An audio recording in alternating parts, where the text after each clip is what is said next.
कहते हैं इस दुनिया में दोस्ती एक ऐसा रिश्ता है जिसे हम बनाते भी खुद से है और निभाना भी हमें खुद ही पड़ता है। लेकिन कुछ दोस्त ऐसे होते हैं जो ऐसे नीच काम कर जाते हैं कि पूरे दोस्ती को ही शर्मसार कर देता है। आज की कहानी भी कुछ ऐसा ही है जिसमें एक दोस्त अपने ही दोस्त के बीवी को बंदी बना लेता है और उसके साथ 2 महीने तक अलग अलग होटल में अलग अलग जगहों पर ले जाकर गंदा काम कर रहा था। आखिर 2 महीने बाद कैसे उसका एक 14 साल का बेटा उसकी जान बचाती है, उसे नर्क भरी दुनिया से आज़ाद करवाती है। आइए जानते हैं पूरी कहानी इस वीडियो में। लेकिन वीडियो में आगे बढ़ने से पहले बस एक ही रिक्वेस्ट, वीडियो को लाइक कर दीजिए, चैनल को भी सब्सक्राइब कर दीजिए ताकि मेरा हौसला बढ़ता रहे। तो आज की जो सच्ची कहानी है दोस्तों, एक कहानी है उत्तर प्रदेश के आगरा की। आगरा में एक थाना है, शाहगंज थाना। इसी थाने के अंतर्गत एक गाँव है।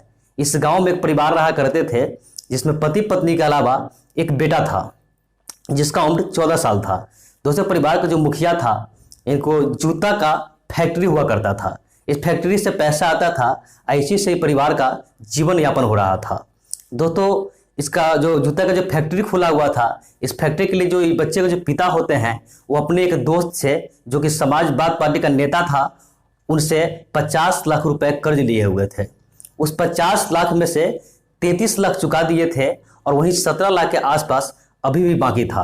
तो क्या होता है कि एक दिन जो बच्चे का पिता होता है, उनका एक चेक बाउंस कर जाता है। इसके चलते इसके पिता की जेल हो जाती है। तो उसके पिता जेल चले जाते हैं और इसके बाद जिसके पिता का जो दोस्त था वो इसकी माँ को हमेशा पैसे के लिए तंग किया करते थे। हमेशा कहता था कि मुझे पैसे दो, लेकिन इस बेचारी के पास पैसा नहीं था। पति भी जेल में था तो पैसा दे नहीं पा रही थी। समय यही हुई बीत रहा था कि एक दिन क्या होता है कि जो नेता होता है इस बच्चे के माँ के घर पे आते हैं और इसके माँ से ज़बरदस्ती निकाह करवा लेते हैं। उसके साथ कुछ और भी लोग आए हुए थे। दोस्तों, इसके बाद इस बच्चे की माँ को अपने साथ ले जाते हैं और अलग अलग जगहों पर अलग अलग होटलों में ले जाकर उसके साथ गंदा काम कर रहे थे। दोस्तों, कभी ताजगंज के होटलों में तो कभी रकाबगंज के होटलों में। ऐसा कुछ दिन होता है और कुछ दिन चलने के बाद रकाबगंज में ही एक बंद पड़ा हॉस्पिटल है, उस हॉस्पिटल में ले जाकर उसे कैद कर लेता है, उसे बंदी बना लेता है। लगभग 2 महीना तक महिला उसमें कैद थी। बाहर 2 पहरेदार था जो उसे कहीं नहीं जाने देता था और नहीं जाने देता था। बेचारी उसमें नर्क भरी जिंदगी जी रही थी। न उसे परिवार को लोगों से मिलने दिया जा रहा था, न उसे बच्चे से मिलने दिया जा रहा था। आखिरकार 2 महीने तक झेलने के बाद किसी तरह उसे इंस्टाग्राम पर अपने बेटे को मैसेज करती है और उन्हें सारी बात बताती है। उसे गुहार लगाती है कि मुझे किसी तरह इन नर्क भरी जिंदगी से आज़ाद करवाओ, मुझे बाहर निकालो, मैं इसमें घुट घुट के जी रही हूँ।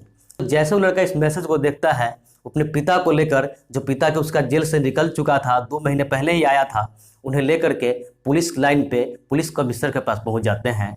और पुलिस वाले को जब ये बात बताती है तो तुरंत उनके होश उड़ जाते हैं और तुरंत ही शाहगंज थाने को आदेश देती है कि जितनी जल्दी हो सके इस बच्चे की माँ को रिहा करवाया जाए, उन्हें इस नर्क भरी जिंदगी से आज़ाद करवाया जाए। दोस्तों, जैसे ही शाहगंज थाने पुलिस को पता चलता है और तुरंत पहुंचते हैं वहां और उस हॉस्पिटल से उसे मुक्ति करवाती है, उसे लेकर आ जाता है और उसे सारी बात पूछती है कि आखिर क्या हुआ था। तो उस महिला ने उसे सारी बात बताती है। तो दोस्तों, उस महिला की तो जान बच जाती है, वो उस नर्क भरी जिंदगी से आज़ाद हो जाती है। लेकिन आप लोग से रिक्वेस्ट है कि जब भी आप किसी से पैसा लेना हो तो ज़्यादातर कोशिश करें कि बैंक से ही लें। लेकिन किसी तरह बैंक से अगर नहीं मिल पाता है तो आप ऐसे लोगों से पैसा लें जिसका कम से कम सोच अच्छा हो, लेकिन जिसका सोच इस टाइप का हो। ऐसे लोगों से बच के रहे, सुरक्षित रहे, सतर्क रहे।